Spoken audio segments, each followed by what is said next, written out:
Either Councillor Ian Thomas, you have your hand up. No, not intentional, but we'll leave that for you to put that down, and I'll hand over to the Mayor to start the meeting properly.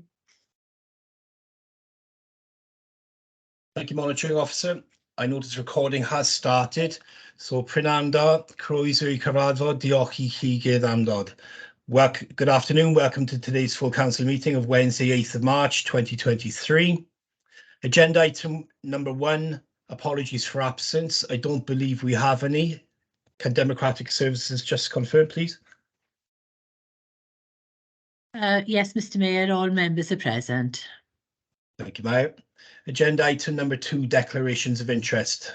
Members are reminded of their personal responsibility to declare any personal and prejudicial interest in respect of matters contained in this agenda in accordance with the provisions of the Local Government and Finance Act 1992 relating to council tax, the Local Government Act 2000, the Council's Constitution and the Members' Code of Conduct. Are there any members who wish to make any declarations of interest for any of the agenda items being discussed today? Okay, Councillor Andrew Barry. Thank you, Mr. Mayor. Item 4, efficiencies 2023-24, council tax premiums consultation results and council tax premiums long-term empty property second homes. I have a second property and I'll be withdrawing, Mr. Mayor. Thank you, Councillor Barry. Councillor Malcolm Colbrand. Yes, thank you, Mr. Mayor. Agenda item number 10. I'm a governor at Greenfield School, but I have dispensation to speak and vote on this item. Thank you. Thank you, Councillor. Hello. I'm not sure whether we have actually lost the Mayor. Democratic, are you able to help and let me know whether the Mayor has just frozen?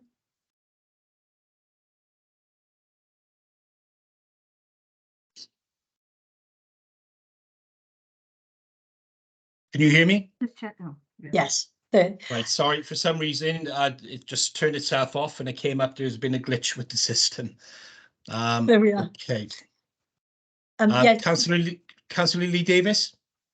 Yeah, thanks, Mr. Mayor. I have to, likewise with Councillor Andrew Barry, I have to declare an interest in items 4 and 5 as I own a second home. Thank you, Councillor Davis. Councillor Clive Tudley. Similarly, I have to declare an interest in items 4 and 5 because I've got a second home. Thank you, Councillor Tudley. And Councillor Ian Thomas. Thank you, Mr. Mayor. Agenda items 5 and 6. I'm a member of Bedinow Community Council, but I have dispensation to speak and vote. Thank you, Councillor Thomas. Any other members with declarations of interest? Mr. Mayor, can I just mention at this stage, because I think it would probably be perhaps wise to be cautious about this, just to remind everybody about the requirements as we are aiming to set the council tax tonight. There are specific requirements. If a member were in significant arrears of council tax, you are not allowed to vote on the setting of the council tax.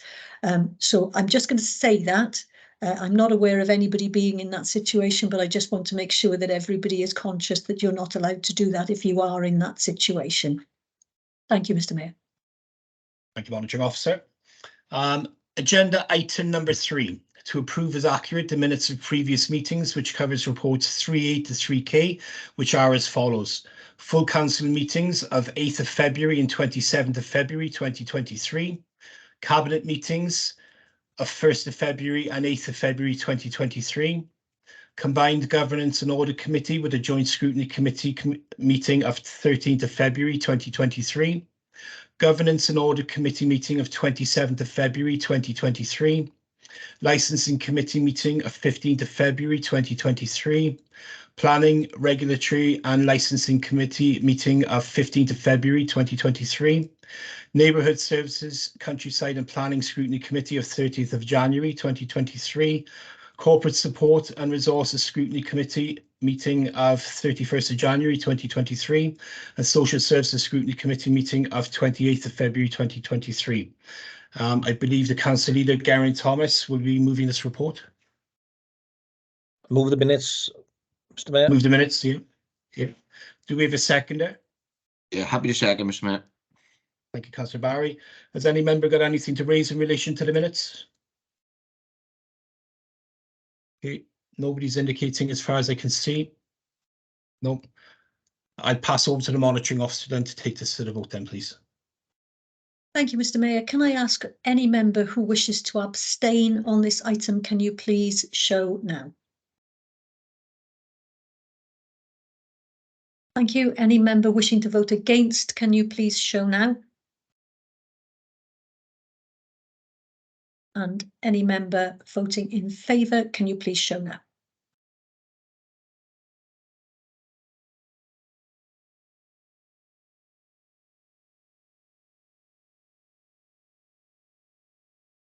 That's carried, Mr. Mayor. Thank you, monitoring officer. I'll wait a second now for everybody to raise lower their hands.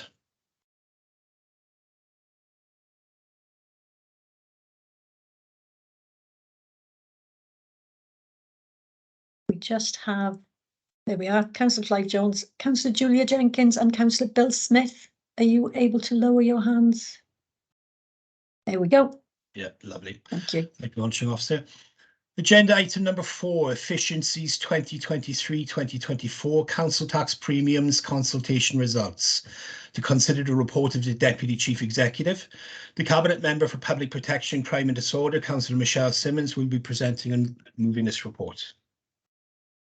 Thank you, Mr. Mayor.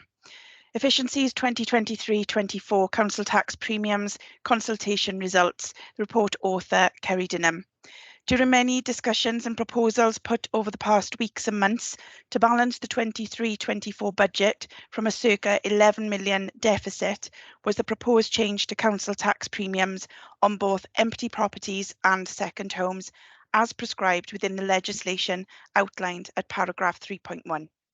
To that end, there was a public consultation carried out for a 4-week period between the 1st of February and the 1st of March this year.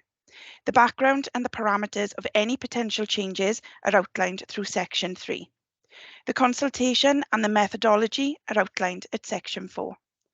There were 462 responses, with 289 in support of the belief that the authority should charge a premium in relation to long-term empty dwellings. The overall findings and summary are at section 5. It has been pointed out previously, the overview perspective in relation to consultations, just to recap again for members. The consultation reached circa 18,000 people across all platforms. This means the consultation may have been seen on people's news feeds, but not necessarily being read. Ultimately, there were 462 respondents. The census of 2021 tells us that Merthyr Tydfil has a population of 58,800. This equates to 0.78% of the population that have responded to the consultation, which leaves 99.22% or approximately 58,341 who have not commented. Think what you will of those figures compared to the last local council election in 2022, where 15,379 residents voted for the current members out of an electorate of 45,875, or 33.5% of the population. As an indicator of how the budget is set, all information is welcomed, considered, analysed and acted upon. In this case, the recommendation for members this evening is at 2.1, the results of the consultation to be received and considered. I move, Mr. Mayor. Thank you, Councillor Simmons. Do we have a seconder for this agenda item, please?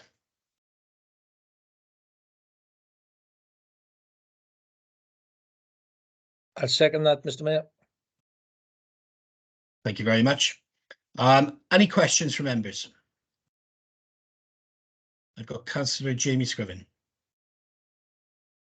Yes, thank you, Mr. Mayor. So I'm just going to get my mod doc up in the background so I can go to where my questions are. On page 46, I'm looking at question 6 in the survey, are you the owner of a long-term empty dwelling? Now, the reason I'm going to that question is I want to know, did we have the breakdown of how those who do own long-term empty properties in terms of how they answered the questions? Because going through the data, that's the one thing that really stands out to me and is missing, is I can see the whole picture of how everyone's answered the questions, but to those who are really affected by the change, I can't see the disaggregated data for that and how they've answered. Councillor Scriven, I'll bring Vic in here to respond to that if I can. Yeah, thank you, Kerry. Yeah, so we do have that within the raw data. So your question, Councillor Scriven, is how many, so you're asking how many people who own empty dwellings agree with the proposals? Is that the question? I think the question in general was, did we have that information? Because it's not within the report, particularly how those people have answered the questions we put forward. So I guess it's a bit wider than just do they agree with the proposal. I'd like to know it on an individual basis how they answered the questions. It would have been useful to have seen that comparatively with what the overall results were. So yeah, so in 0.5.8, so we've got 56 people, so 12% of people who completed the survey told us they were the owner of a long-term empty property. We've got, I mean, we can break that down further within the raw data, so you can see how each of those 56 people have answered that question individually. But we do have that raw data if that is of use at this point for you. It would have been useful. Obviously, it's a bit late in the day at the moment now to go through it now. But if you've got that data, or you know from hand now, do you know if those who did answer were in support in general of the proposal we're putting forward? Right. So we've got out of the let me just get the reports. I've got multiple screens open here. Bear with me just a second. So out of the 56 people, 12% who told us they were the owner of a long-term empty property, 5 agreed that we should charge a premium. And I can tell you at what percentage those 5 agreed, if that's what you would like. We've got, if you just bear with me a second, we have a mixture. We have 300%, we have some 50%. So there is a mixture there of, you know, of how, after what point. So we have 1 year, we have 2 years. There's people suggesting that it should be incremental, but yeah, so there was just the 15 of those. Sorry, not 15. Excuse me a second. Yeah, just 5 agreed that there should be a premium charged of those 56. That's great. Thank you. Thank you, Mr. Mayor. Thank you, Councillor Scriven. I can't see anybody else indicating that they'd like to ask a question. So we'll go to comments from members. Any comments from members?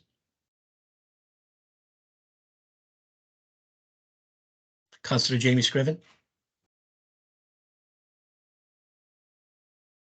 I'm trying to unmute myself. Thank you, Mr. Mayor. Yeah, the only comment that I've got on this is that I do believe the questions on the premium should have gone a little deeper, perhaps discussing the circumstances of why a property was a long-term empty. So we have some understanding about the different situations our residents are in. We're in a cost of living crisis. We're making quite, you know, hefty decisions on top of those residents. We just need to make sure we're making the right decisions in the right way. And I know that that was echoed by residents online as well. The consultation didn't go enough into account of why they were the owner of a long-term empty property. We did provide the opportunity for people to comment at the end, and I think if you look into appendices, the appendices at the end of the report, appendices 1, there's a lot of comments there, and you know there's a lot of people saying it should be determined based on individual circumstances, you know, whether or not that's been handed over by somebody you know who's passed away, who's been handed to a family member. You know, it talks about the reliability of builders, etc. So there is, you can see the reflection of that in the comments in the appendices. Oh, that's good. Thanks, Vicky. I did see that. I just think what the residents are asking is something that was more measurable, that there wouldn't just have been additional comments. But I do understand, and I have read through some of them. So thank you. Okay. Nobody else is indicating that they'd like to comment, so I'm going to pass over to the monitoring officer to take this to the vote then, please. Thank you, Mr. Mayor. Can I ask anybody who wishes to abstain on this item, can you please show now? Thank you. Can I ask anybody who wishes to vote against the recommendation, please show now? Thank you. Can I ask anybody wishing to vote in favour of the recommendation, please show now?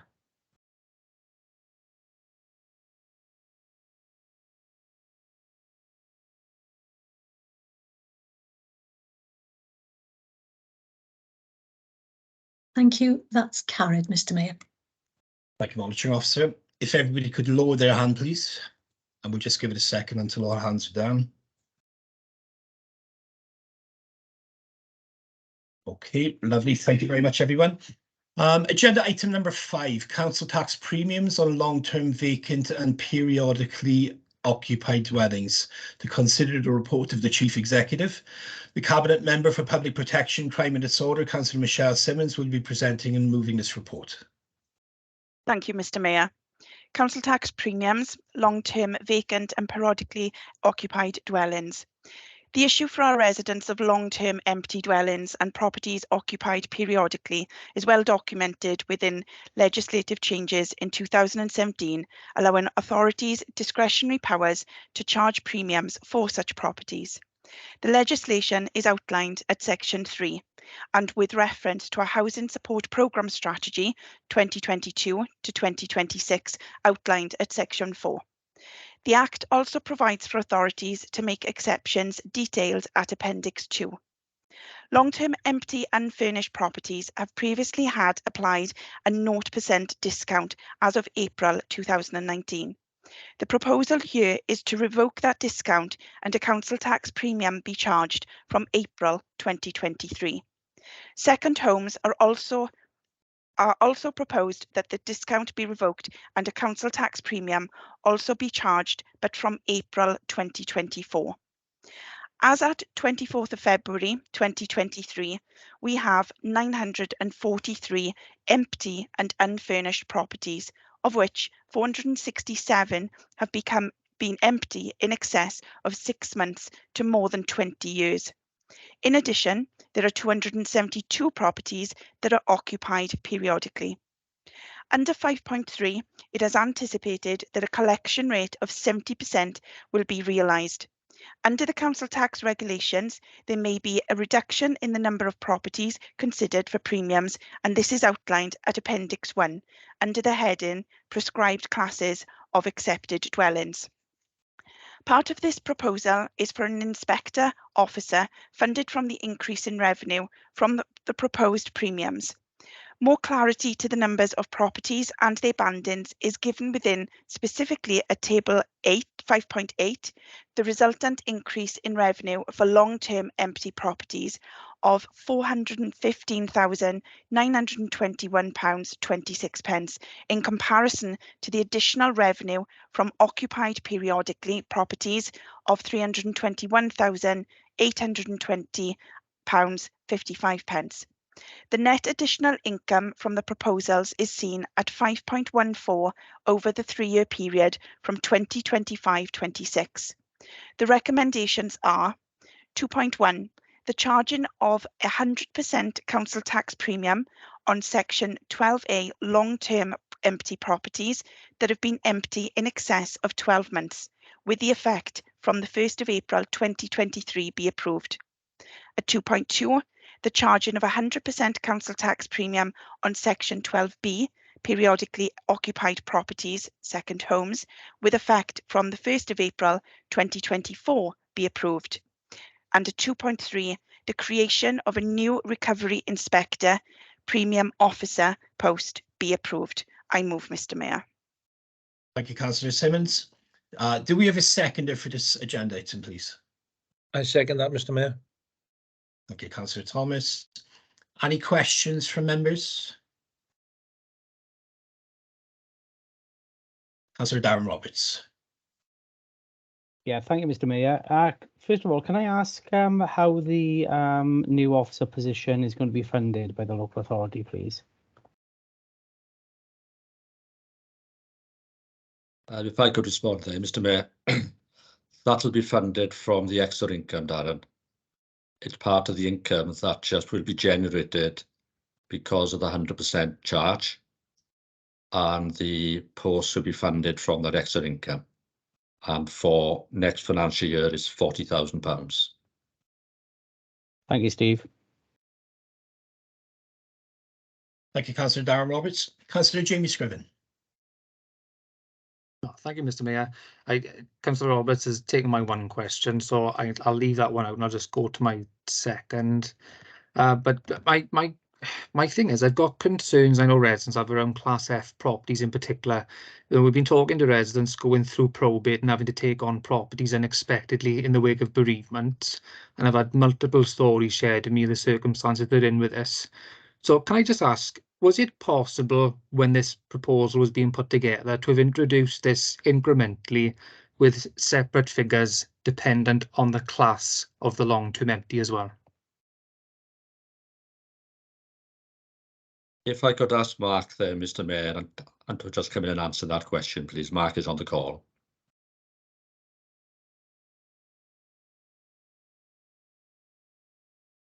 In answer to your question there, Councillor Scriven, majority of the local authorities that the premium has been in place since the 1st of April 2017, and the pattern that has taken place with regard into the premiums in the various class 12A and 12B has been incremental from 25% to 50%, quietly building it up to the level where we are now, which is 100%. The highest charge is 150%, which will be in the 1st of April of this year by another local authority. There are a number of prescribed classes which would exempt for a period of time. In regard to those that you actually specified then in the Class F, which are those which will be left by a deceased person, where no probate has been granted, the clock doesn't start. So that it could be, left in that particular classification, it would be no charge on there. When probate has been granted, there'll be a 6 months period exemption, and then thereafter there'll be a period of 6 months then which there'll be a full charge. And then after the period then of 12 months, there will be a premium charge, and the similar to would be as a long-term empty dwelling, which is what was being discussed. With regard to assistance, possible assistance on there, the not so much the avoidance, but the exception to the rule, if the property was up for sale or for let, then the premium wouldn't be charged, but 100% charge as it stands now would be charged for a period of 12 months. So we give that particular family an additional period of time without the premium being charged on there. I hope that answers your question. Yes, to an extent, Mark, it does. Of course, I know that's not what the recommendation is, and what we're talking about, the incremental increases is that 100% mark, and I understand your explanation.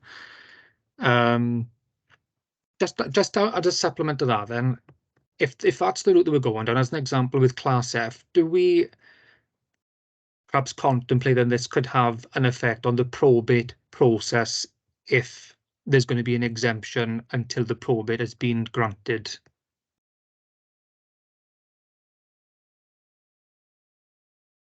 There is an exemption in place. That's what I said, that when a person passes away, if they are the owner of the property, then we put an exemption on that particular property, and it's not time limited.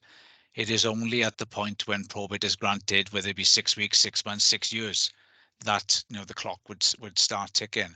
They would have a further period of 6 months post probate, again without charge, and then it would go to a charge of 100% for 6 months. So you're talking 12 months from probate, before the premium would actually come into effect for those particular classifications.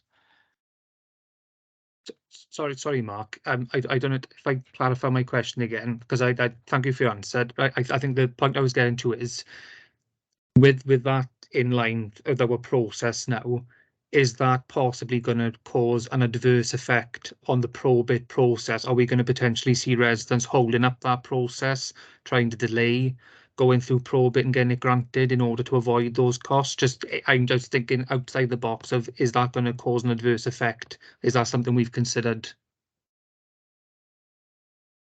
my experience, looking at this particular aspect on there, I've only come across 1 and 2 in my entire time working within revenue that hasn't actually gone to probate to try to realise the assets of the deceased person. It is a valid question and it's a valid point, but unfortunately there is no metrics or measurement that I can actually give a satisfactory answer to that question. Sorry. That's not a problem, Margaret. Thank you for your honesty and giving me that information. That's great. Thank you, Mr. Mayor. Thank you, Councillor Scriven. Councillor Kevin Gibbs.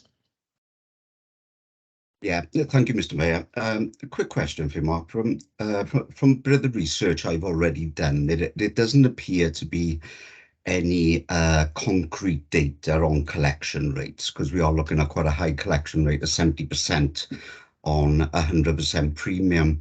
Do you have any insight as what sort of collection rates the other authorities who have been using this scheme have?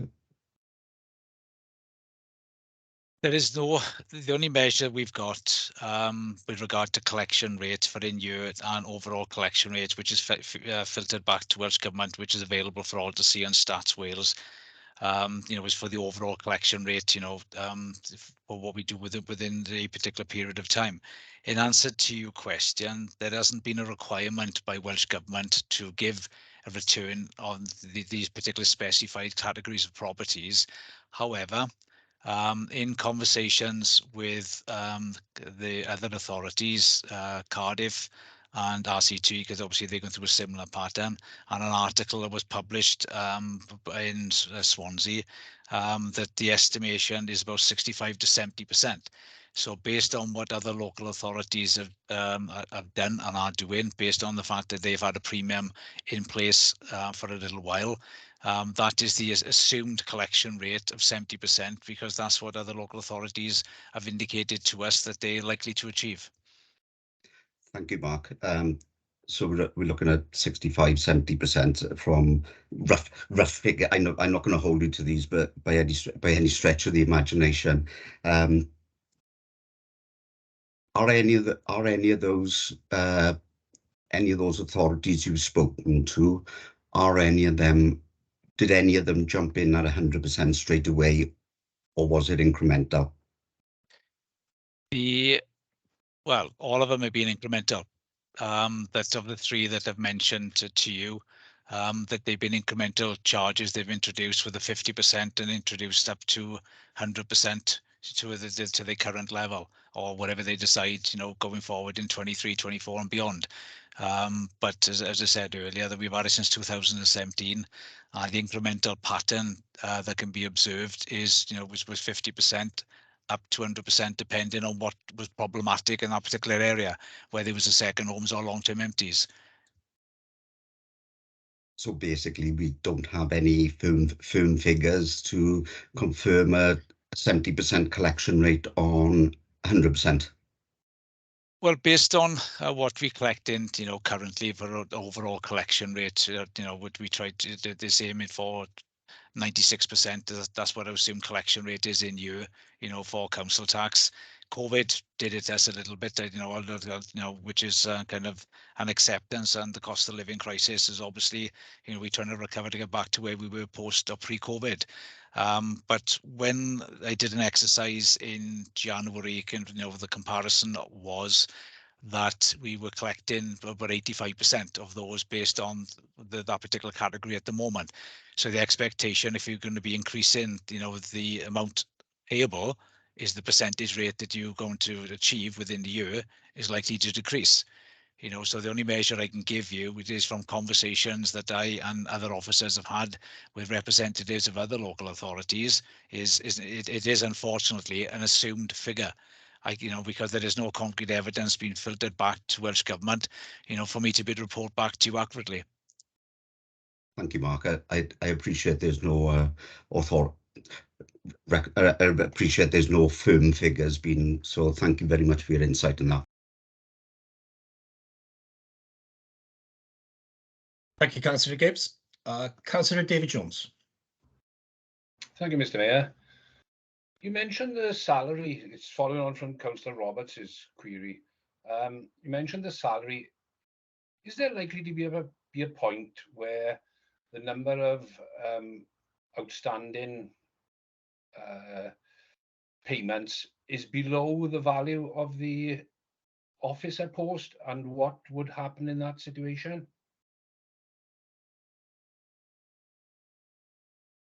Yeah, if I could answer that one, is if you look at the actual salary cost at this present time, we're estimating the post would be around £40,000 for next financial year. If you look at the estimate then of the total income that we are assuming for next financial year at the 70%, then we are estimating for £414,000 and to be collected. So obviously from our point of view, and the question we've had up to now as well is where we pitch this 100% is because we feel that 100% is something which we believe can be achieved. But yes, you just are correct in that what you would expect is as we go through, just as we go through, I'm just on MTFP over the next number of years, in that you would expect that some of those houses would just come back into circulation. I would not be empty at that point in time. But again, as Mark has basically said now, you can't be absolutely certain and as to what might happen. And obviously, as you go through as well, the next 4 years, things are going to change. We're going to transform. You're going to have a new structure in place, etc. So it's one of those really where it's our best estimate at this point in time. But it is an estimate at the end of the day. But if we do have that post in place, then we've got a better chance then of getting that income in. Yeah, but with it being a substantial increase, I would have thought that a lot of people would respond quickly. I may be wrong about that, and I get that it's holding your finger up in the air rather than being an exact science, but thank you for that, Steve. Yes, if I could add as well, sorry, is that obviously for then from just April 2024, and if the second homes is approved, then obviously there'll be just further properties at that stage as well. Thank you, Steve. Thank you, Councillor Jones. Councillor Clive Jones. Thank you, Mr. Mayor. My question is in relation to the duties of the Recovery Inspector Premium Officer. I presume that, amongst other things, this new post holder will have to deal with exemptions, appeals, and ultimately deal with enforcement action if people are reluctant to pay or don't pay in time or refuse to pay. Am I correct in those facts? And can you, when you're answering it, Mark, just illustrate the procedure for enforcement action, which I presume is the same as those council tax payers who don't pay? With regard to the responsibility of the role, to pick up the previous question, the points that Steve have said there, and I think it was David just answered the question previously, that it is right what I've said regarding the actual position. It is predominantly, to assist us in the policing for the council tax premiums. But, the aspect of, the role is probably larger than that, because that, what we've actually observed, as an authority, that we are a growing authority, and there is more and more properties that are being built that are coming on board, as we speak. Since the report was written, there's been several more properties that we now actually, charging. the quicker that we can turn things around and get them, you know, registered with the valuation office to generate revenue for the authority, you know, that is of a stringent, you know, equal importance to the, you know, to that of, you know, introducing maybe a council tax premium, or maybe more so, you know. So the role is going to encompass, you know, that side of it. With regard to the recovery, you know, the recovery aspect, you know, will follow exactly the same pattern, you know, for you or I or any other individual. The fact that there's a premium on there, that we will send a demand notice, we will ask, you know, given the statutory instalment, we will send reminder letters. So we'll follow the normal statutory process. With the, you know, yes, okay, there will be assistance with regarding to recovery, and yes, there will be an offer of assistance where we can, you know, whether it be through an exception or payment plan or whichever. The appeal side of it, well, that's a little bit new, you know, to a lot of local authorities, because obviously the challenges against the actual liability, whether they feel that they should or shouldn't be charged for whatever reason, the challenges are likely to be based upon the exceptions more than obviously the decision that's been made, because, you know, we're introducing a policy for this local authority, and, you know, that's what's going to be the legislative process, and that's what we're going to charge upon. So it is going to encompass a lot of it, but the standard processes that we already follow, you know, this is just another council tax demand notice. You know, I will send it. Okay, that is the, you know, the likelihood is going to be a substantial amount of money more than what a standard bill is going to be. And yes, okay, that, you know, the person may ask additional questions, you know, and assistance from us, because obviously the nature of the bill that they've received. But that person will be slotted into the revenue section, and it will be part of the overall team, Clive.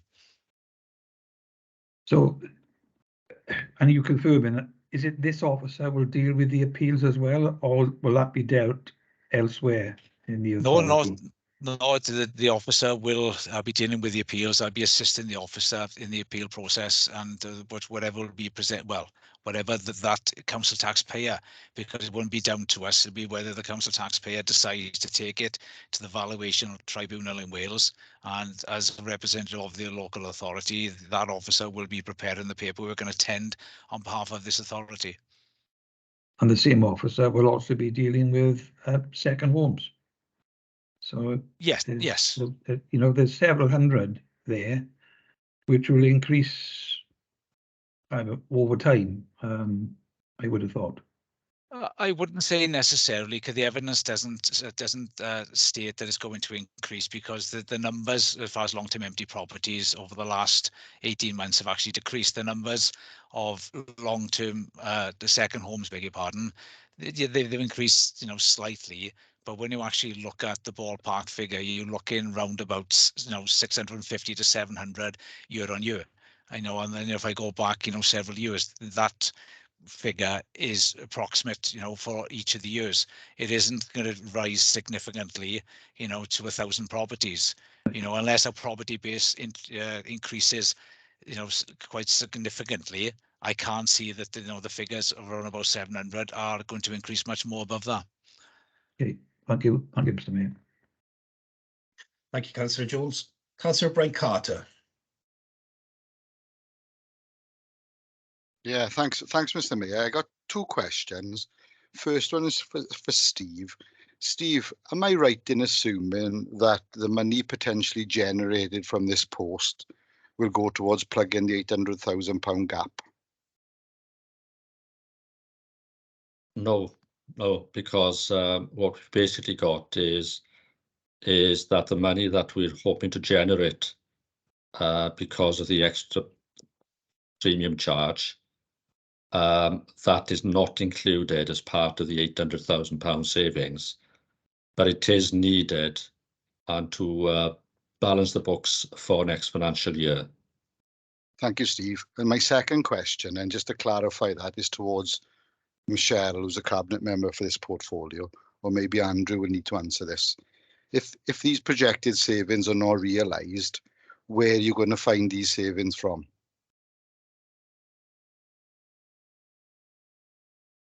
I don't think Councillor Andrew Barry's part of this debate, so I'm not too sure if Steve can answer this.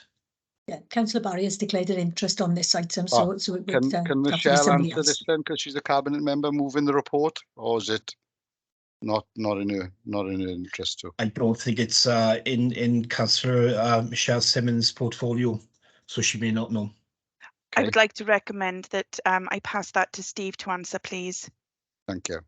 Yes, Steve? if I could answer that, then what would happen is, like every council tax bill really, which is raised, is that the actual bill will be raised, but sometimes it takes a while and for that income to be collected.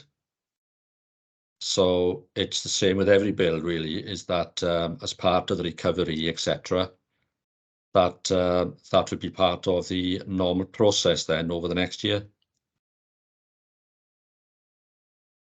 Thanks, Mr. Mayor. Thank you, Councillor Carter. I can't see anybody else indicating that they'd like to ask a question, so we're going to go on to comments. So any comments from members, please? Councillor Clive Jones. Thank you, Mr. Mayor. I welcome the recommendation to charge this premium. We have currently 647 properties that have been unfurnished and empty for the past 6 months. And of that figure, certainly in my ward and the Park ward, there are at least 2 properties, and many other councillors here can relate to this. One of them has been vacant and empty and derelict for over 28 years. And another one has been empty and not let or occupied for at least 18 years. These properties cause problems to their neighbours, particularly living either side of them. They become derelict over time, become damp, and become eyesores. So, as it states in the report, this discretion is given to local authorities to charge a premium is intended to be used as part of a wider strategy to help with bringing long-term empty properties back into use to provide safe, secure, and affordable homes for its residents. And I hope that if this is passed tonight, that we'll see lots and lots of these properties being either sold, let to families that desperately need them, and that these properties will not be a blot on the landscapes in wards throughout the county borough. Thank you. Thank you, Councillor Jones. I've got Mark Price is indicating that he'd like to speak, so I don't know if he'd like to clarify something that has been said. Thank you, Mr. Mayor. With regard to your comments there, Mr. Jones, two of the properties you're referring to, I'm well aware of one of the properties. I'm not going to name it in this particular meeting. The property in question hasn't been in rating since 2000. So it has. So we, yes, we're well aware of which one we're referring to. We're both well aware of it, you know. But the fact that it's not in rating, yes, okay, it is of a concern for the local authority and other departmental areas, environmental health, you know, for one, and obviously you as a member, you know, to the constituents that you represent, you know, but the decision of introducing a premium would have no effect for a property that's not in the current council tax base. And those two that you're referring to are exactly, would fit within that category. Just want to clarify the point too, so. Yeah, except there's a lot of income, isn't it? Yes, that's correct. Thank you, Mark. Councillor Jamie Scriven. Thank you, Mr. Mayor.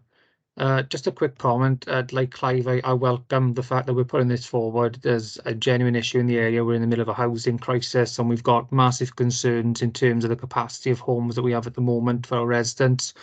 But I just want to say, obviously, as much as I support the recommendation, there's obviously those areas I've already put queries around, making sure the residents are supported in difficult circumstances. So what I do hope is that around that area, the residents will be continuously informed and supported to access the £25,000 Empty Homes grant that we've now signed up to as a local authority, and that officers will also be using prudent discretion in these hard times, specifically around those residents that are Class F and taking on homes due to bereavement. And I hope that's something that we can consider when we're in the process of delivering this. Thank you. Thank you, Councillor Scriven. I've got Deputy Chief Executive Alan Owen. I don't know if he wants to come in, if you need to clarify something. Yes, please, Mr. Mayor. Yes, we've expressed an interest to participate in the Empty Homes programme, but it'll be subject to a council report in April, Mr. Mayor. Thank you, Alan. Councillor David Hughes. Just to say, we haven't signed up to any empty homes policy yet. It's got to come to all council to approve it. So I think you jump in the gun a bit, Jamie, a bit. You've got to come to the full council, so nothing's been signed up to it. Thank you. Thank you, Councillor Hughes. Nobody else is indicating as they want to make a comment, so can I pass over to the monitoring officer, please, to take this to the vote? Thank you, Mr. Mayor. Can I ask all those who wish to abstain on this item, can you please show now? Thank you. Any member wishing to vote against this recommendation, please show now.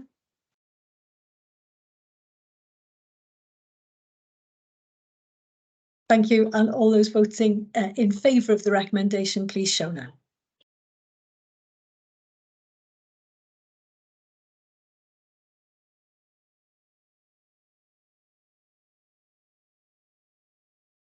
And that's carried, Mr. Mayor. And then I think you'll need to just allow back in the members who had declared interest and who had left the meeting for a short time. Thank you, monitoring officer. And can I thank Steve and Mark for answering questions there.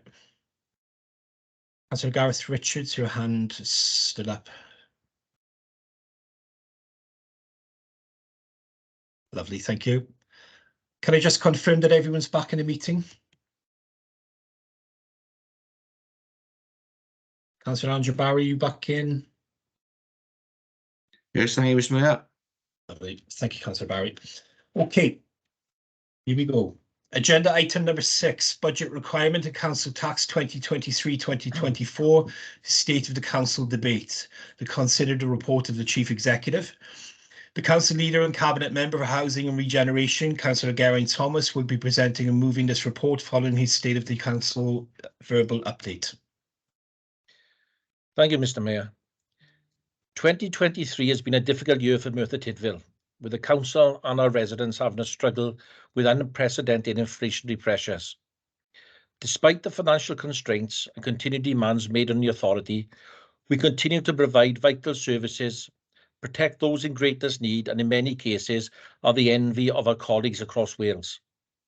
I will now summarise some of our key achievements over the past year. A full copy of this information will be made available via our website.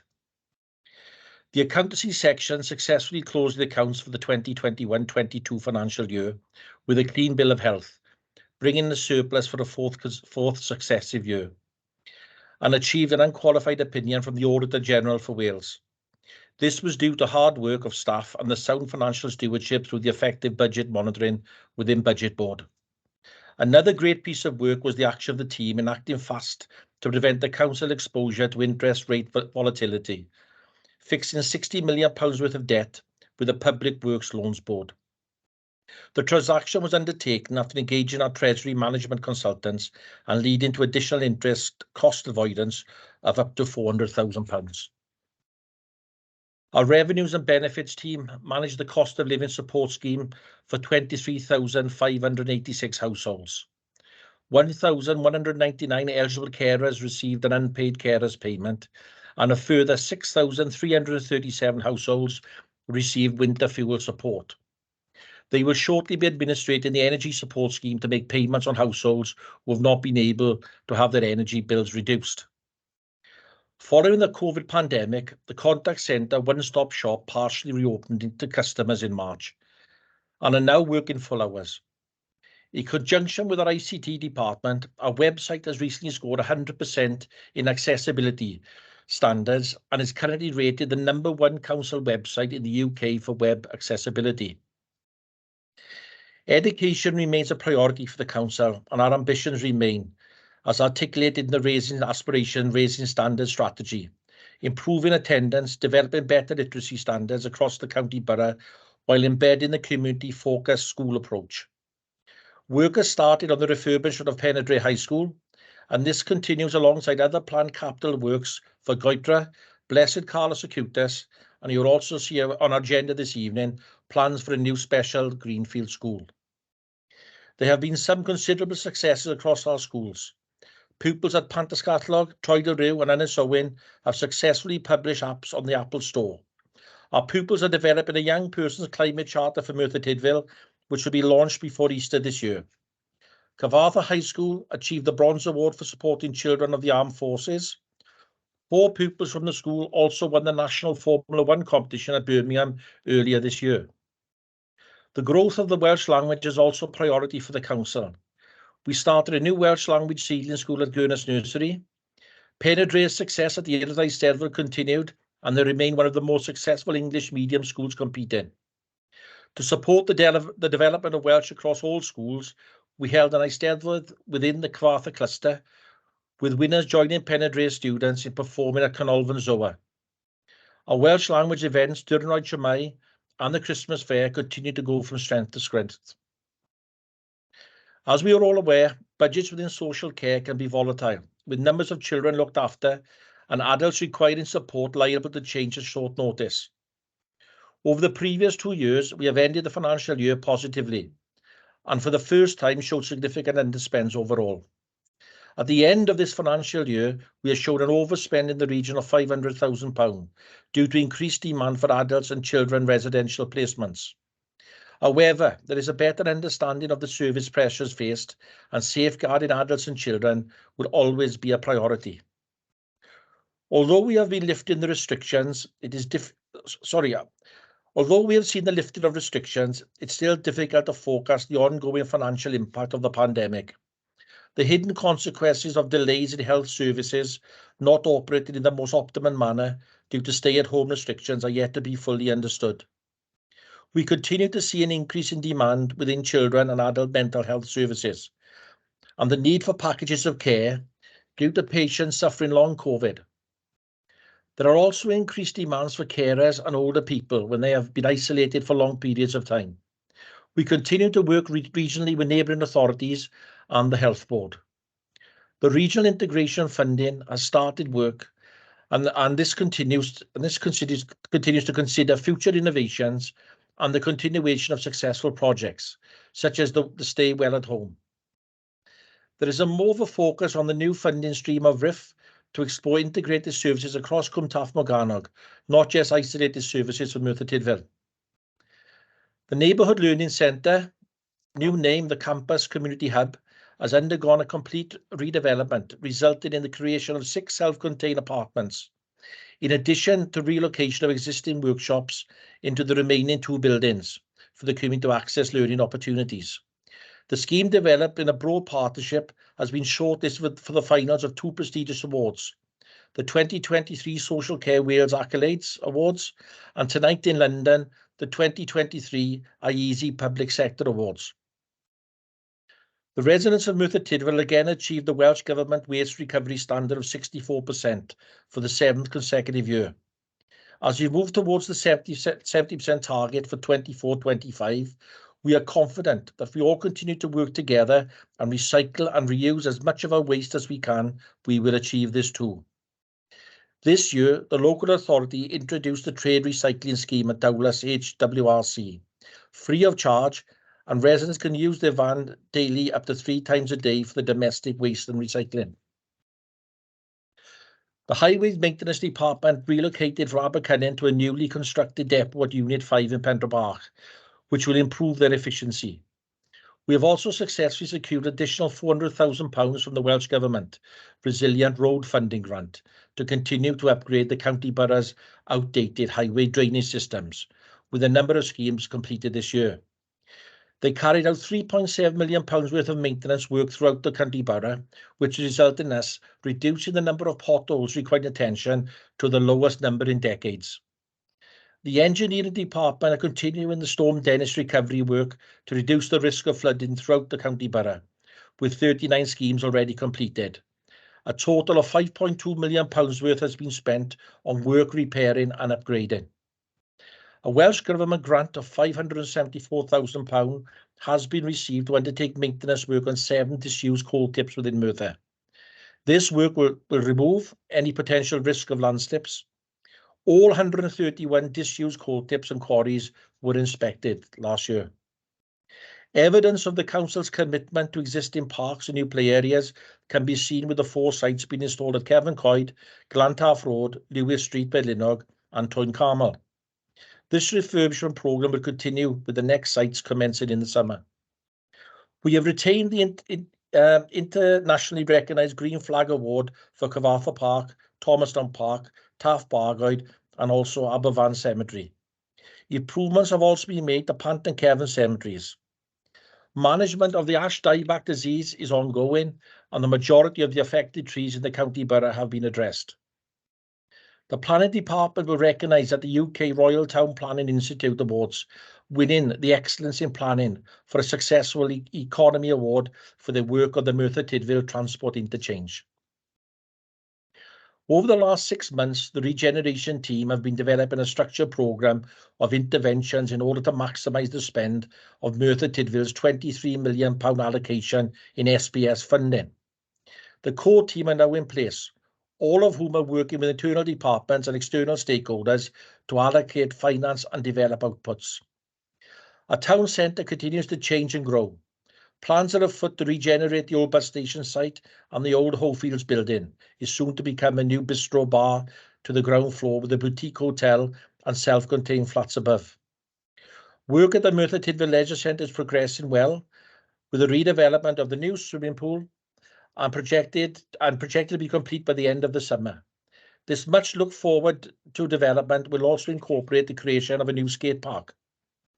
A hard-working housing team have been successful in obtaining the Transforming Towns Welsh Government grant to redevelop the former Glanarafon residential care home into a trifold use scheme comprising of a 10-unit supported accommodation for young people at the rear of the building, a 22-unit additional supported accommodation for those at risk or experience homelessness with low-level support needs, and a multi-agency community hub at the front.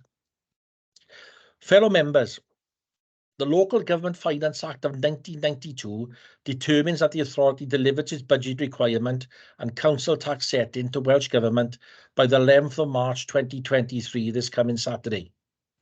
We are facing unprecedented demands arising from high inflation, increasing interest rates, spiralling energy costs and significant pay awards. Our increase in revenue grant for 23-24 was 7%, although better than anticipated, was almost 1% lower than the Welsh average, resulting in us being 18th out of 22 in the Welsh Government's league table for funding, leaving us with £11.6 million deficit for the next financial year. To set a balanced budget for 23-24, it will be necessary for service reductions, which reluctantly include schools. The utilisation of a stiffered amount of non-general reserves and an increase in council tax of 4.7%. I am sure that we all concur with our First Minister when he stated that this budget round has undoubtedly been the most difficult and the most challenging since the start of devolution. Also with John Ray, the WLGA Director for Resources, who commented on inflationary challenges. Other than the experience of the early months of the pandemic, there is no precedent for the scale escalating so quickly. Addressing the projected budget deficit over the medium term remains a significant challenge for the Council, with its financial sustainability being the responsibility of all elected members to continue working closely with senior officers. And on that note, Mr. Mayor, I would like to thank all members, officers and staff of the authority for their continued support in such difficult times for delivering high-performing services for the citizens of Merthyr Tydfil County Borough. I now have the pleasure in moving the recommendations 2.1 to 2.6 on page 98 of the report. The council tax increase of 4.7% for 23-24 Band D of £1,828.34 for the County Borough Council be approved. The budget requirement of £152.654 million for 23-24 net revenue budget be approved. The medium-term financial plan 23-24 to 26-27, including the capital strategy report for 23-24 and treasury management strategy statement for 23-24 be approved. The prudential indications contained within the medium-term financial plan be approved, with authorisation for managing and monitoring the authorised limit and operational boundary delegated to the Chief Financial Officer. The minimum revenue provision statement for 23-24, as detailed in paragraph 8.4, be approved. The Chief Finance Officer's comments relating to the robustness of the estimates and adequacy of reserves be noted. I so move, Mr. Mayor. Thank you, Councillor Thomas. Do we have a seconder for this agenda item, please? Yeah, more than happy to second that report. Thank you, Mr. Mayor. Thank you, Councillor Andrew Barry. Any questions from members?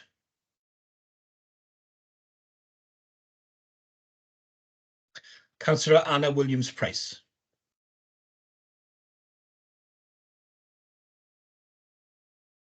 Thank you.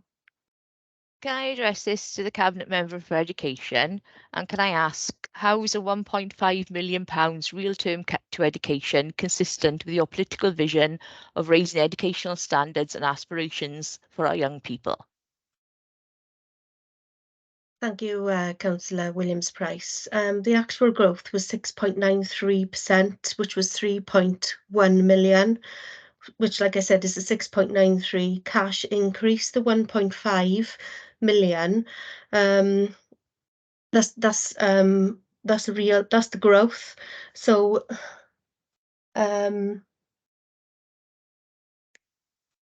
be with me a second.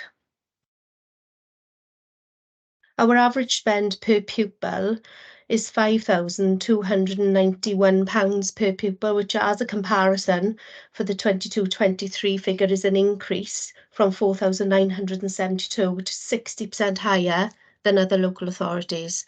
So as much as we don't want to take any money away from education, it is actually an increase. Thank you.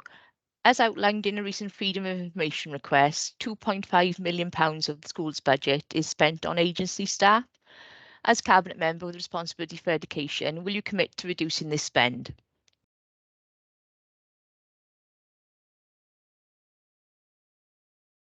I'm not really sure I can commit to that. It's not really in my remit, but I would like to refer you to our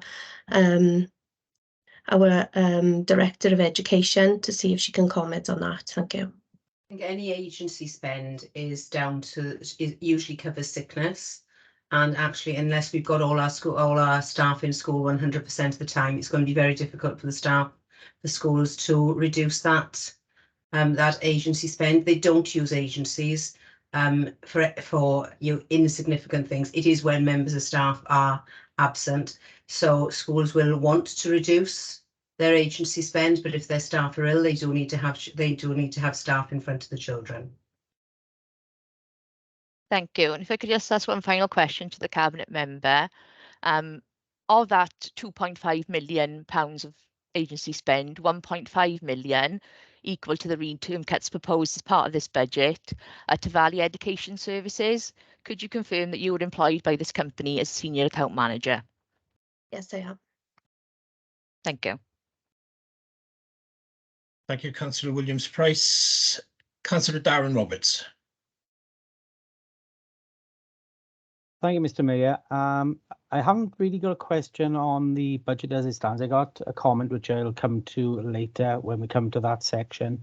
I just wanted to take this opportunity to ask yourself and the monitoring officer, can we have a recorded vote on this when it comes to the point of the agenda, please? Thank you. It's no problem. What we would need to do for that is you'll need to have 5 members support that request. But when we come to the vote, if we do that at that point, and then everybody who wants to support that can show, and then we can deal with it then. Yeah, I just wanted to get in early, monitoring officer, when we're on questions, not so I don't miss the boat as I tend to do. That's fine. Thank you. Thank you, Councillor Darren Roberts. Councillor Gareth Lewis. Thank you, Mr. Mayor. My question is for the Cabinet Member for Education. A £1.5 million real term cut to the schools budget will push a number of schools into deficit budgets. What will that look like on a day-to-day basis for our schools moving into the next financial year? That's up for each individual governing body to decide, Gareth. Councillor Lewis.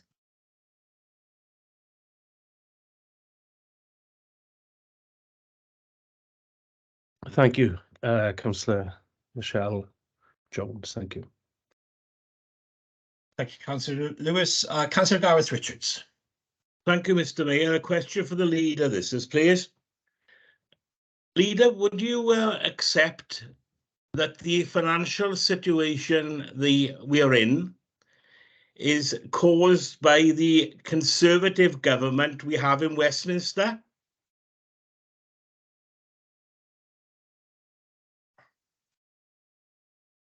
Councillor Richards, I have to agree with you. And it started, I think, with the former Prime Minister's economic skills, and the Chancellor at that time has really put us in this situation.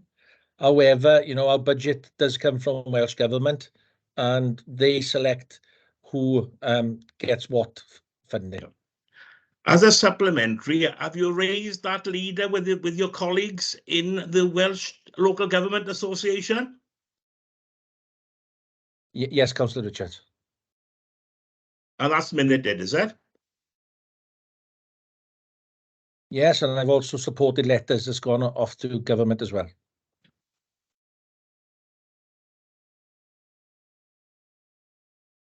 Are you finished, Councillor Gareth Richards? I have, thank you, Mr. Mayor, thank you, leader. Thank you very much. Councillor Jamie Scriven. Thank you, Mr. Mayor. I do have a few questions. I'll get through as quickly as possible. Just get into the right place. My first question is on page 105, and this is for Steve more than anything. It's in regards to 8.3. Steve, can you just explain the thinking behind the recommendation that we go with option 3B, the annuity method? Now, I've got a very basic understanding of how these methods work, but of course there's pros and cons to each depending on the situation that you're in. So can you just explain for us as elected members why we're going with that method before any consideration of approving it? Because of course it's a very financial based situation, and not every councillor in the room, including myself, will be, of the right amount of knowledge to understand why we've gone with that option. Yes, Councillor, it is a very technical matter. It's just not the most simplest of things. I must admit, it is quite complex, and it's basically the just actual reason is that we want to recognise the time value of the money. So it's understanding that £1 in the future is not the same. It's just not the same value as £1 as it currently stands at this point in time. So we're looking at that to protect the current and future generations. So in recognising that time value, it's just we're just able to spread that cost over a number of years, if that makes any sense. Yeah, that does to me at least, Steve. I don't know if it does to everyone else. I guess if they want to ask questions around, I'd leave it to other members, but that at least clarifies it for me. My second question was in regards to page 106, 9.4, and we're talking about a proposed necessary one-off movement of reserves. I've looked at similar authorities that have got similar settlements, similar tax levels, and a similar amount of Band A to C properties of 70% and plus, which is the situation we find ourselves in when we come to looking at all the different individual respective items to determine council tax. Now, Blaenau Gwent's just put in an uplift of 4.2% for education to support recovery from the pandemic. RCT is approving free bus travel for residents. Torfaen has the current lowest council tax, proposal at the moment of 1.95%. So can I just ask, with this proposed 4.7%, what service improvements or investments will residents in Merthyr Tydfil see with that figure? Or is the figure simply to cover a gap within the budget?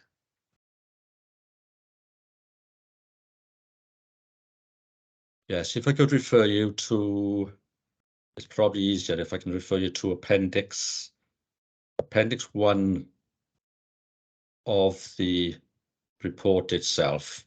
And you can basically see from Appendix 1. Hang on a sec, I'll get the exact page for you now.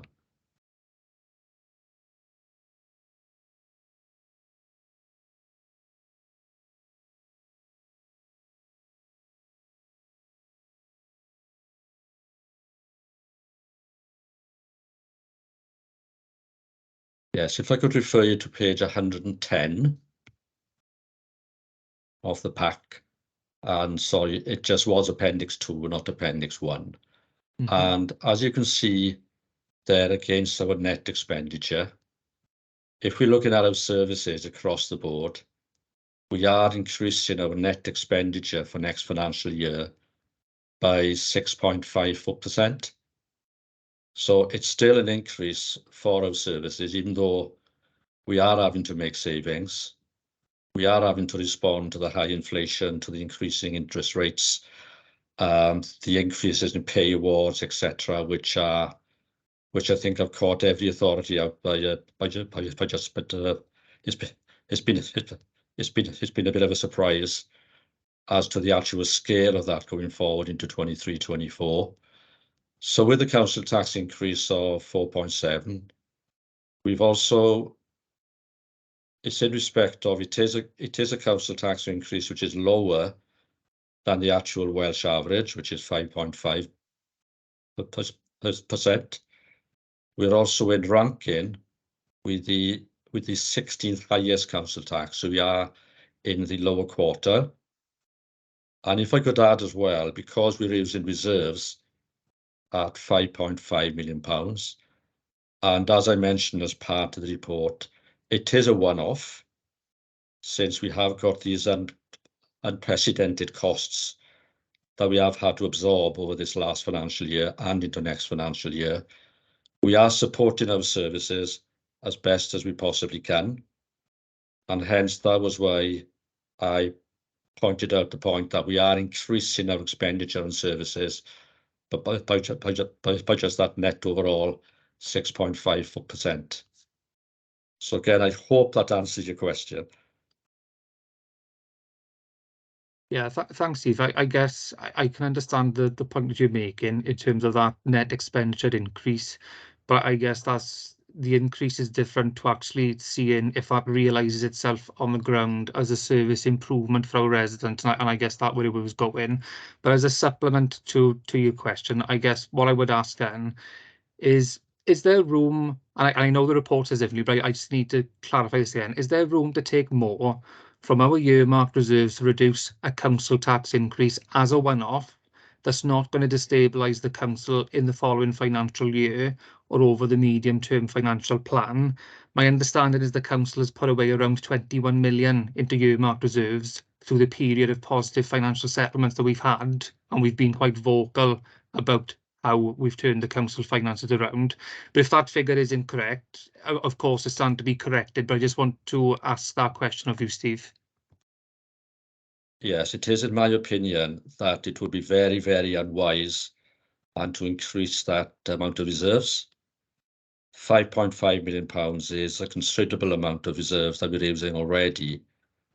And obviously, once this use is gone, so for next financial year, sorry, for 24-25, if we look at our funding gap that we currently have, we are currently at £10.5 million. We don't have any more reserves that we can use in 24-25 to meet that gap. So I would basically say that I could not support the use of any more reserves for next year, because in my opinion, £5.5 million is a significant amount of reserves that we're actually using at this point in time.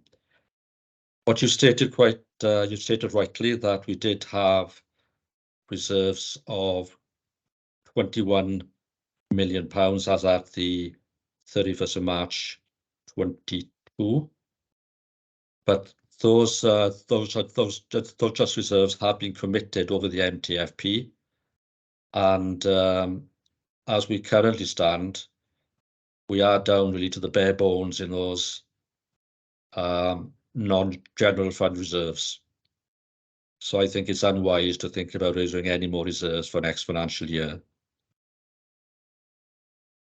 Thank you, Steve, for your answer. Mr. Mayor, I only have one question left, and that's in regards to get the page number for you. Page 130 in regards to the budget consultation results in 6.36. Just looking at the figures, over half of residents don't want to lose services, but the support for tax increases above 3% is incredibly low. Most residents supporting the tax increase of lower tweak low 1% being the preferred option. That my question being is, why didn't we explain in the consultation that currently it is projected that anything below 3% could mean real further cuts to services, as the consultation in itself can be very misleading without that context, because as it currently stands, we've asked about saving services, but none of the actual options other than the last option of greater than 3% actually does that. But also, what the way the question was asked is about, I think the term was a reasonable increase, I guess, within the terms of the consultation, but also what is reasonable. There's no measurement here for people to understand what they would agree into. So when we've asked, would you agree to increasing the council tax to ensure the services are maintained with a reasonable increase, I think that did need to be quantified. So why did we put reasonable in instead of actually giving a quantity that would be greater than 3%?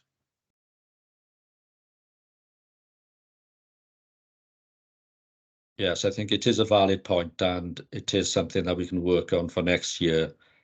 But obviously what we wanted to gauge was the public's response to a council tax increase. And again, I suppose is the point I would make is that because we're using that £5.5 million worth of reserves, we are then able to protect our residents against an even further increase in council tax, and we're also able to protect our services in going forward from any further cuts for next financial year. But again, in looking ahead in 24-25, again, I must stress that we do have a significant amount of money to find for the following financial year. That's great. Thanks, Steve. And of course, as you said, yes, it's a valid point, because I was just thinking in terms of as elected members, when we're making this decision, if the residents are properly and fully informed of the implications of the council tax increases, there may have been a different outcome where residents would have said we'd rather service cuts than the council tax increase of greater than 3%. So yeah, thank you. Thanks, Mr. Mayor. Thank you, Councillor Scriven. Councillor Clive Jones. Thank you, Mr. Mayor.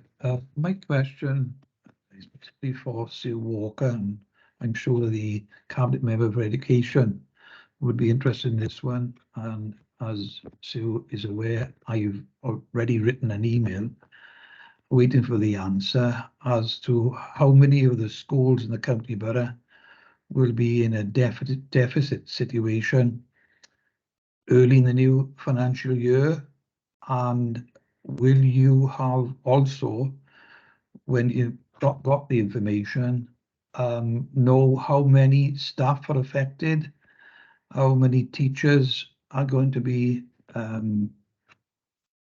not in work in a particular school, or LSAs? And when you have that information, can that be sent to all the councillors of the council? As I explained earlier this week, Councillor Jones, we are in the process of collecting that. The Governor Support Officers are working with head teachers and chairs of governors at the moment to gather that information. There will be a number of staff that are fixed term contracts, so I wouldn't include those because their contracts would actually naturally come to and end at the end of this year. But I believe I said that we'd have the information by next week, and we will certainly share it with you. But it would certainly have an effect. Do you agree that where teachers are asked to be dispensed with their services and LSAs, that will affect the running of the school? And obviously, if they're in a deficit situation, that the finance committees of those schools will have to try to grapple with it. And that's what government support are looking at. There are other ways. There are ways of looking at service level agreements and looking at various other ways in which the schools can find that money. And we're not expecting many this year, as many this year to be in deficit. It's across the lifetime of the MTFP, but then the school's MTFP, but then that gives them the opportunity to look at how they can make those changes over the next couple of years. And any school that has to go into a deficit applies for a licensed deficit, so it comes to Steve, Anthony and myself for consideration. And the information you asked for is, as well as finding out how many will be in deficit, you will have at some stage, I assume, the total number of staff that won't be in the schools as a result of the £1.5 million reduction. Yes, I'm expecting that at the same time, Councillor Jones, so I will share as much information as I can with you next week. Thank you very much. Thank you, Councillor Jones. Councillor Kevin Gibbs. Yeah, thank you, Mr. Mayor. It's picking up on a point you made earlier, Steve, because you said there's not going to be any decreases to services in the council, but isn't it? But haven't we got a few business cases to come forward for more in-year servings with potential cuts to services? Yes, I think what I said was that if we hadn't used that level of reserves, and then there would have been further reductions and potentially further increases on the council tax then, and the proposal that was put forward. But yes, you're right in that we have got a plan in place for, is that £800,000 that we have to find in year. And so that is the target in year and to identify. And that will be something that we'll be bringing back to council over the next number of months. And the plan would be then by the end of the first quarter into next financial year, that we will be in a very good spot then again, that £800,000 recovered. Yeah, brilliant. Thank you, Steve. Just to clarify, we are increasing to 4.7, but there will be service reductions as well coming up in this coming year. So thank you very much for clarifying that, Steve. Thank you, Mr. Mayor. Thank you, Councillor Gibbs. Councillor Lee, submitting your hand was up. I don't know if you wanted to come in. Yeah, thanks, Mr. Mayor. I was just going to give Councillor Clive Jones some assurance that in scrutiny this week, we did say that as part of the forward work plan, as always in our calendar year, we will be bringing up school balances. So Clive, there'll also be scrutiny on that as well, just to give some reassurance. Thank you, Mr. Mayor. Lovely. Thank you, Councillor Mitten. Any other questions from members? I can't see anybody indicating. Okay. Any comments from members? Councillor Darren Roberts. Thank you, Mr. Mayor. Firstly, I'd like to commend and thank all the staff that have delivered the services mentioned within the leader's state of the borough statement. The hard work and efforts made by officers and staff hasn't gone unnoticed by myself or the Labour Group or residents, I'm sure. When it comes to the budget setting process, it's been painful. The whole process has been drawn out and, in my opinion, left till the last minute. As Councillor Gibbs has mentioned, budget cases are due to come forward. Some were actually removed by Cabinet without all members deciding on the proposals. Some could have reduced council tax further. The Labour Group voted against 2 of the budget reductions put before them, but they are in tonight's budget. The figure of 4.7% was only known 2 days before the agenda was published. this is obviously a problem that we've had to deal with. The Labour Shadow Cabinet and Group met with officers, and I thank them for their time, to look at an alternative budget, and that was a council tax figure of 2.35%. We asked for that to be prepared and so that we could present it to council this evening. Unfortunately, that was not deemed sustainable. We think it was a fair alternative, but we have to accept the professional advice given by officers. Council tax in Merthyr Tydfil is already the second highest in Wales, and probably in Merthyr Tydfil being the most deprived county borough in Wales. We all know and understand the pressures that the council are facing, but residents also facing their own pressures. A 4.7% increase at this present in time is a bitter pill for all residents to swallow. I just hope that when we vote on this, all members take that into consideration. I'm sure some of my colleagues have got other things to say, and it's going to be a long debate, Mr. Mayor, so I'll leave it there. Thank you.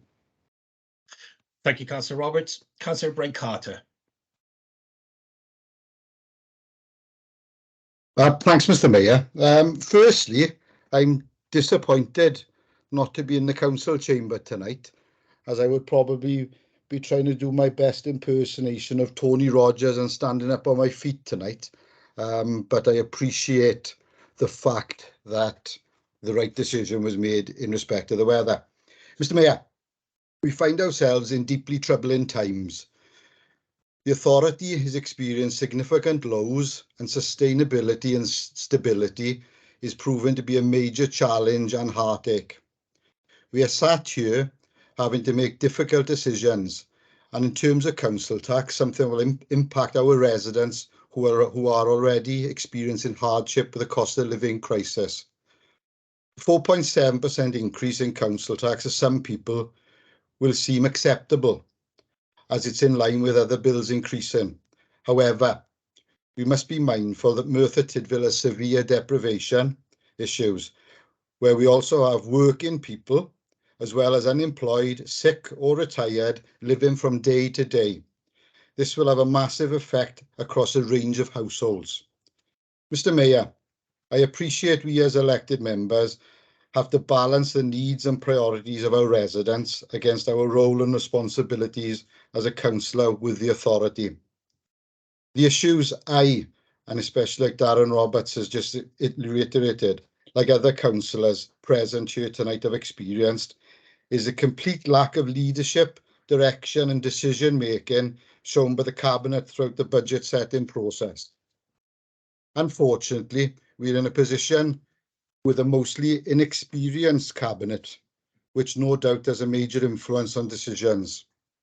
Over a month ago, I, like others, sat through a plethora of business cases, only to find out that any controversial ones were removed by the Cabinet.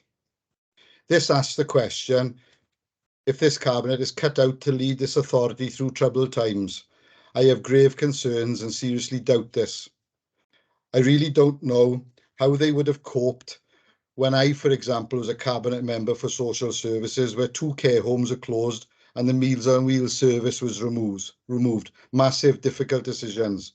Sitting down with affected residents and staff was heartbreaking and challenging, but nevertheless, difficult decisions were made. Currently, I'm Chair of Corporate Support and Resources, plus I also chair the Joint Scrutiny.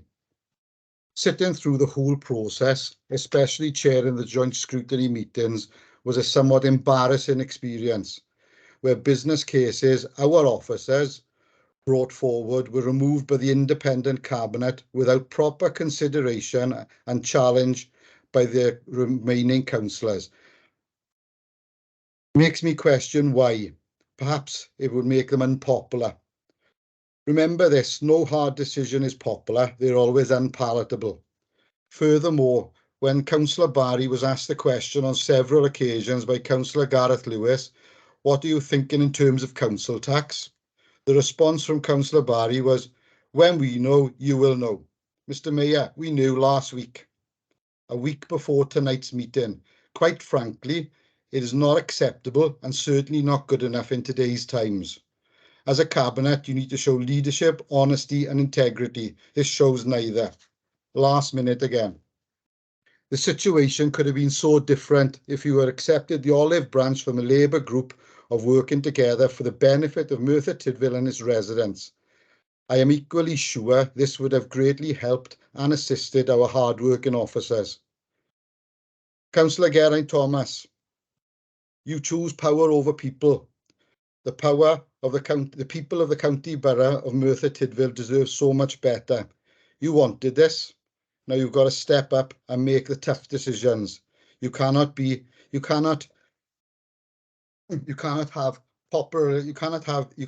behind populism anymore. Thank you, Mr. Mayor. Thank you, Councillor Carter. Councillor Anna Williams-Price. Thank you.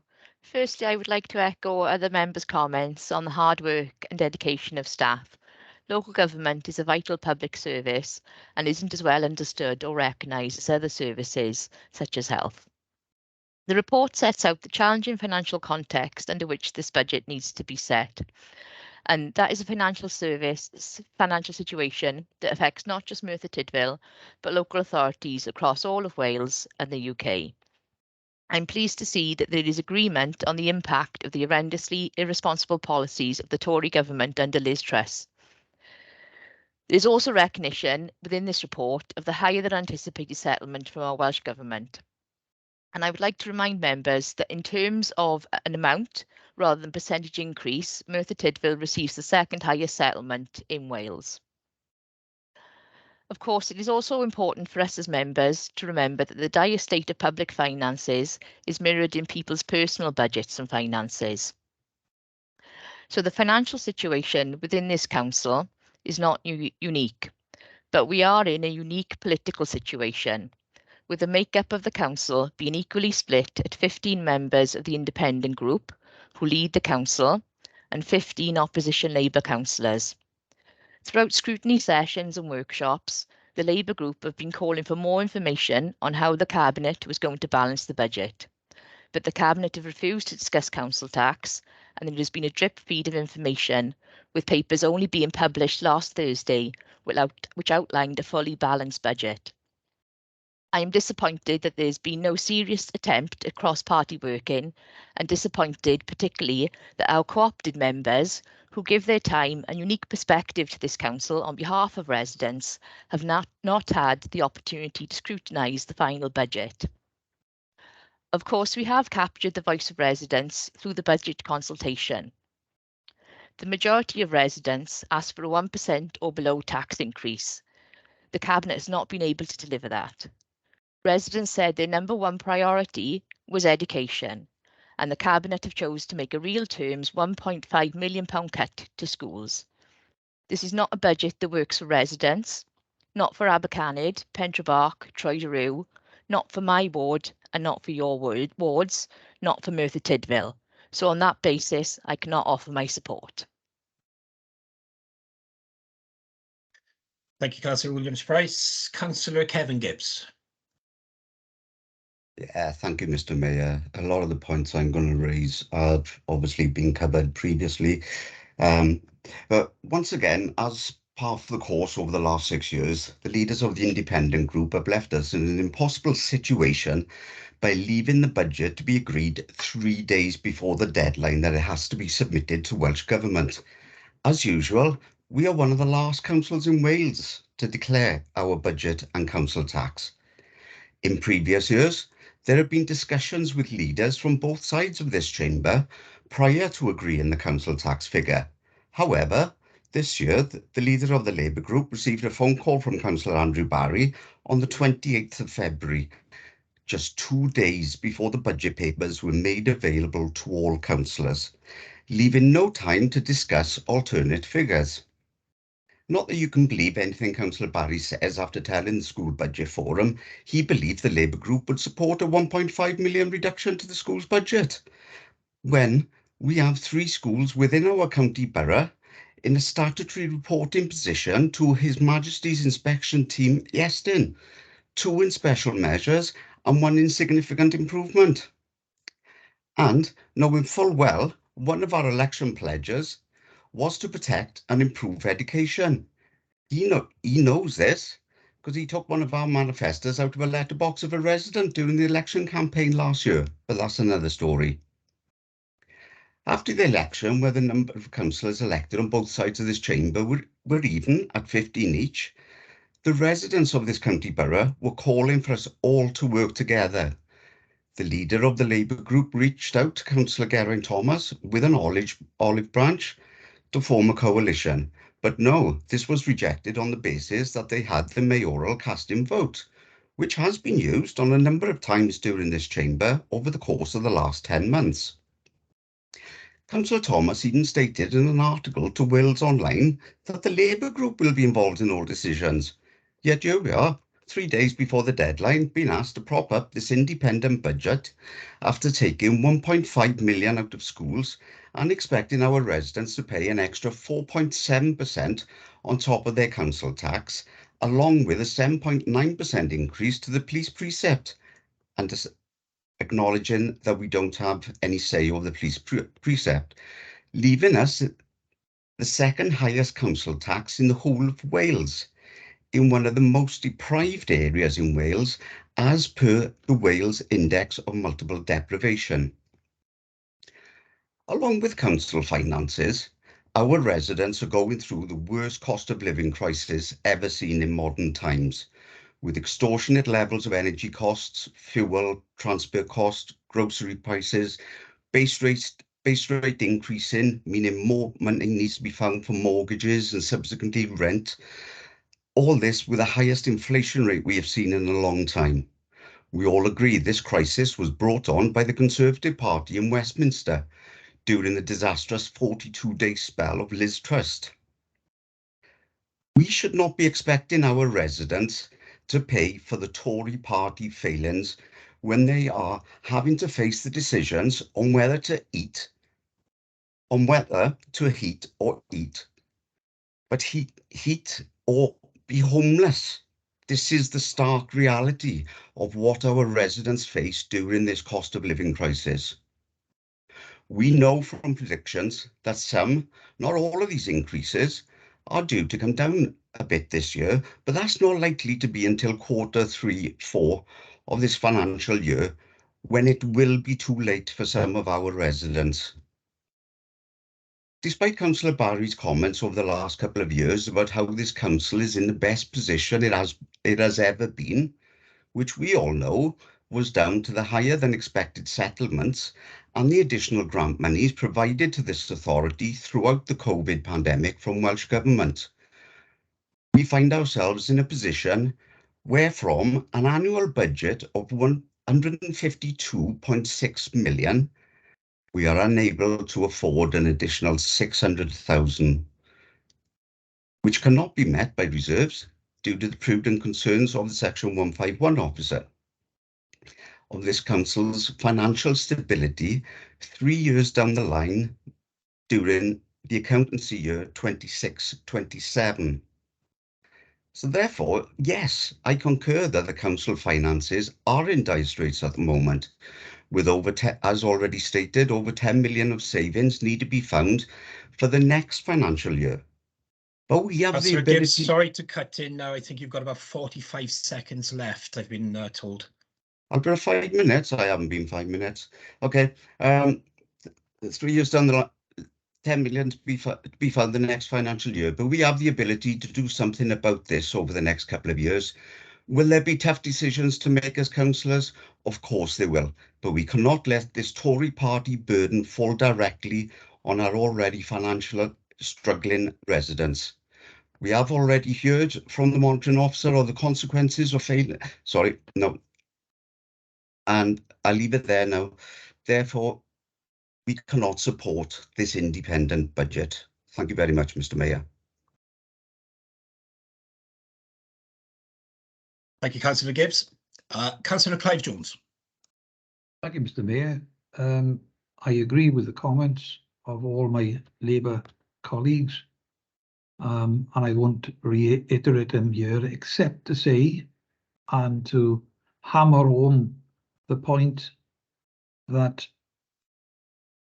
I believe people in council taxpayers in Merthyr Tydfil elsewhere in Wales and the UK are absolutely fed up to the back teeth of the way that the Tory government has treated public service, public bodies and employees. I and thousands of others can't wait for the next general election.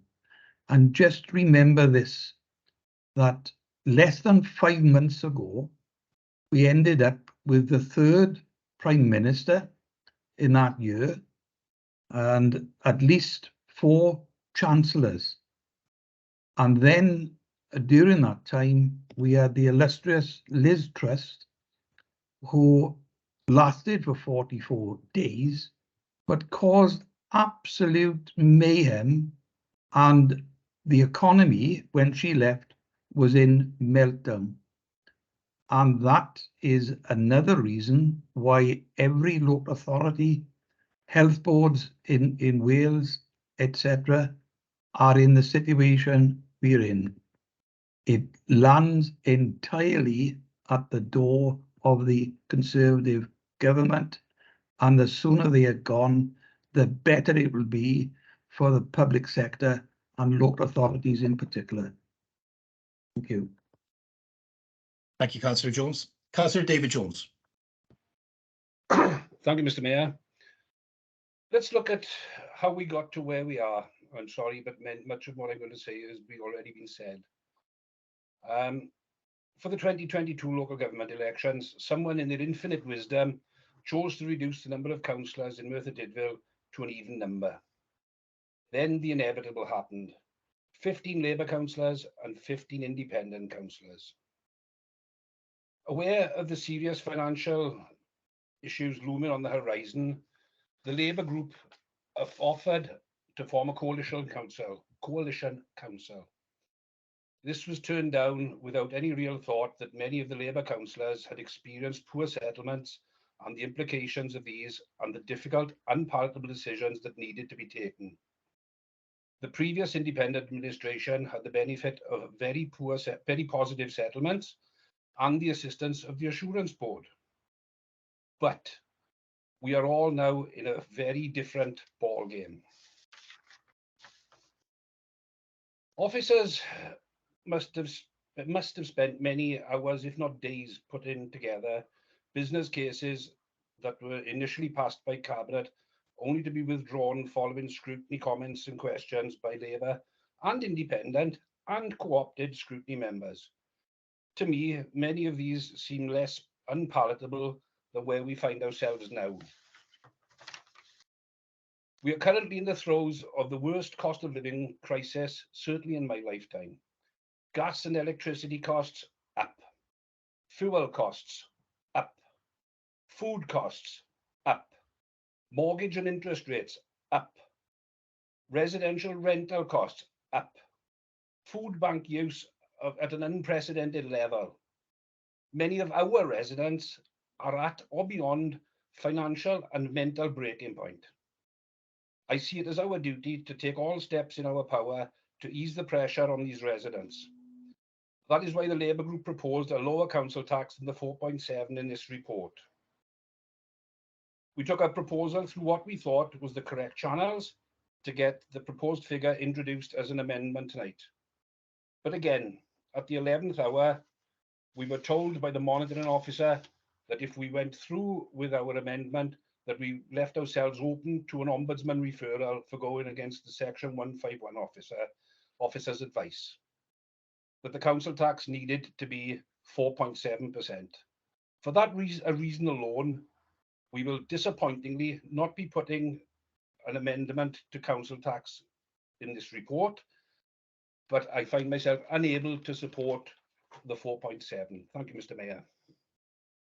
Thank you, Councillor Jones. Councillor Lisa Mitton. Thanks, Mr. Mayor. Sat here astounded. Let's get to it, shall we? Right. You're talking about a coalition. We're talking 12 months now into the future nearly, okay, guys? And for openness and transparency, I wasn't necessarily against that, okay? So I'll be open and transparent about it. At the time, I thought it may have been a good idea, okay? But inevitably, it didn't happen. But what is stopping you supporting the independents, whoever it is, but what is stopping you from supporting these very important decisions tonight in the interests of the people of Merthyr Tydfil? So you talk about a coalition, but what's stopping you actually voting in support of it tonight? To show that we can positively work together, to show that we can make the right decisions, or to show that we can make those tough decisions. Exactly as Councillor Brent Carter stated, tough decisions. Why were things pulled out?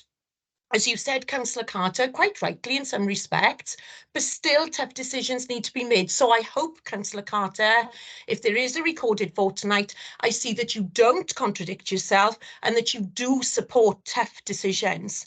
Okay. The other thing we need to remember is Councillor Clive Jones and a couple of others mentioned it. You're quite right. You're absolutely spot on.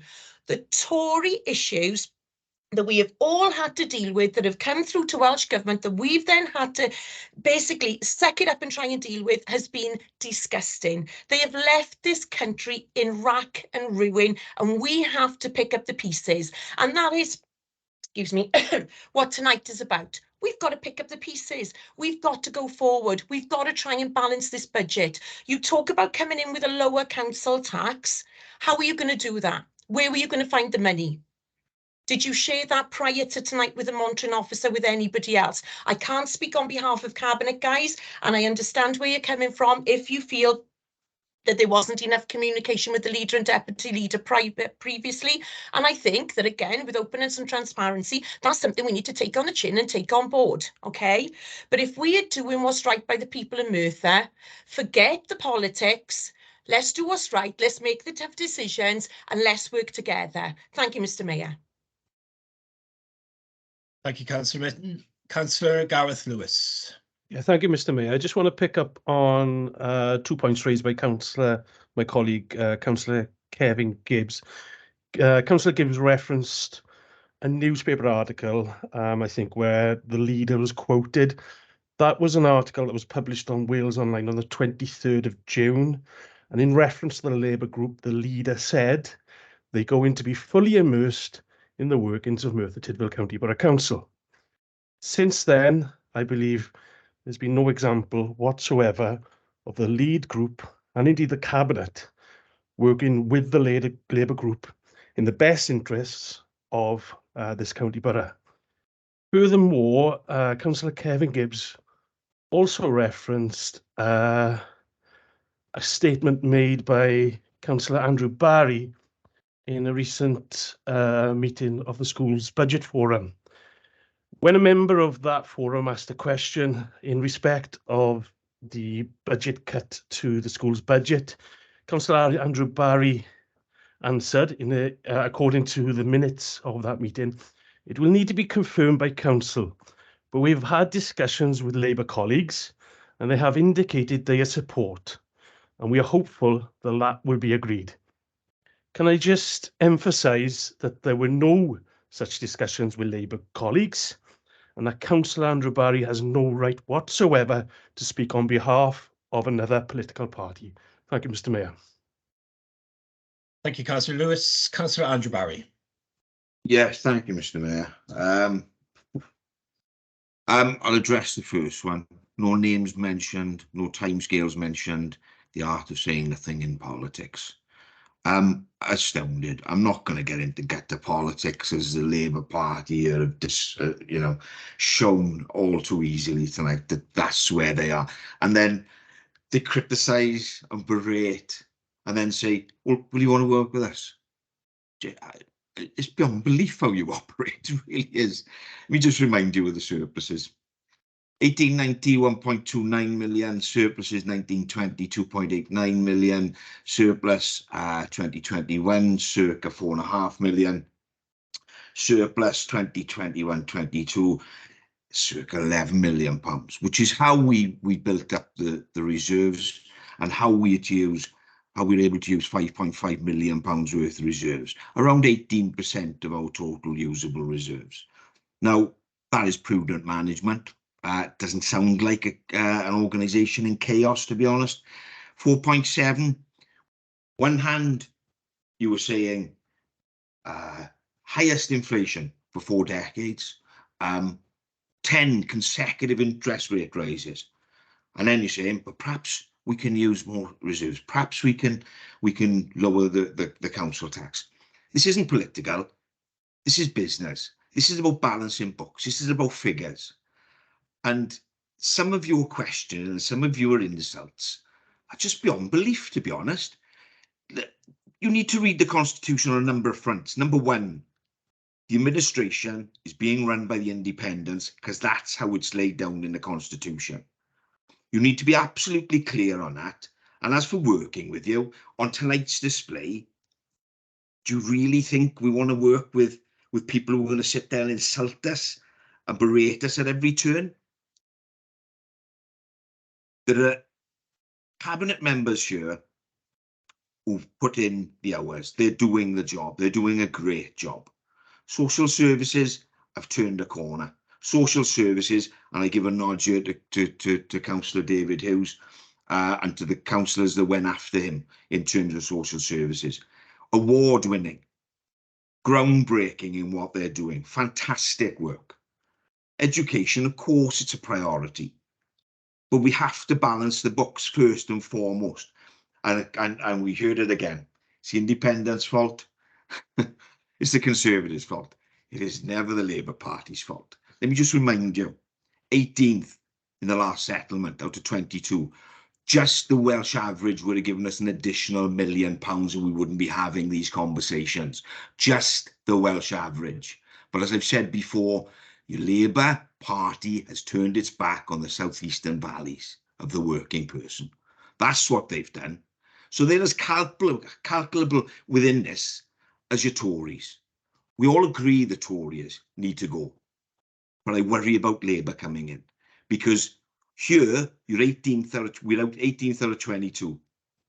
We have lobbied, and you continue to ask us, we lobbied at WLGA, and yes, Gareth, it is minuted.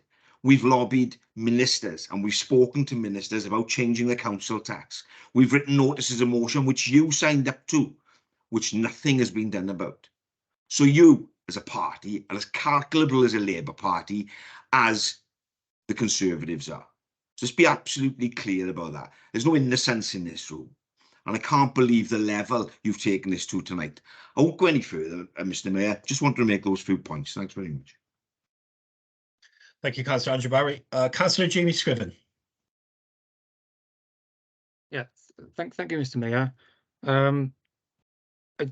I can understand the point that Councillor Barry is trying to make, but we're still the second highest per capita as well. So we do have to also take into consideration those settlement figures don't always match up with population assessments and how that figure works. But I get the point that he's tried to make. I also thank Councillor Mitten for transparency on the coalition proposal, because we did try every option that we had at the time to have a working agreement.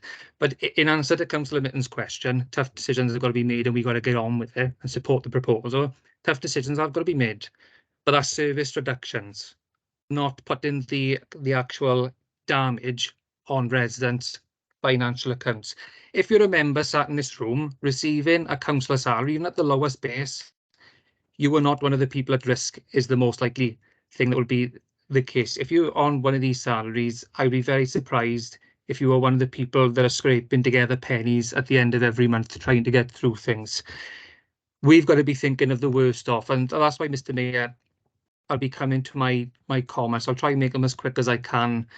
Education, I get the point people are making again, but a 1.5 million cut when we residents are asking to prioritise education, and so are we saying out of the council.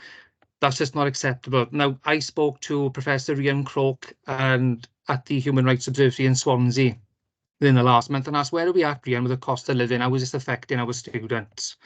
How is it affecting adults as well? Well, child mortality is up 70% amongst deprived groups.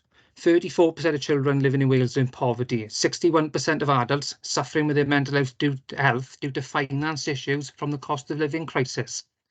Suicide is the leading cause of death amongst children 15 and over. On all these figures are incredibly shocking. And then the big one for me is the fact that education inequalities in this recent time mean pupils in poorer backgrounds are now 2 years behind their peers in school are more likely to be excluded. we're talking about children with the best start of life, but yeah, we couldn't prioritise that money for education. It was a substantial figure and it will have an effect. And I just don't think that's good enough considering the situation that we find ourselves in, our schools and our young people. When we looked at the consultation that went out, where it comes across as a tokenistic gesture, really, if it's not informing residents enough. Now, I was able to engage with a baseline of 386 residents around the council tax when we had the figure come through of 4.7%. And I asked, would you approve no increase, 1% or lower, 1 to 3%, or the proposed amount of 4.7%? And I made it clear to those residents as well, who engaged with me, that if we went below the 4.7%, you'd potentially see cuts to services further again.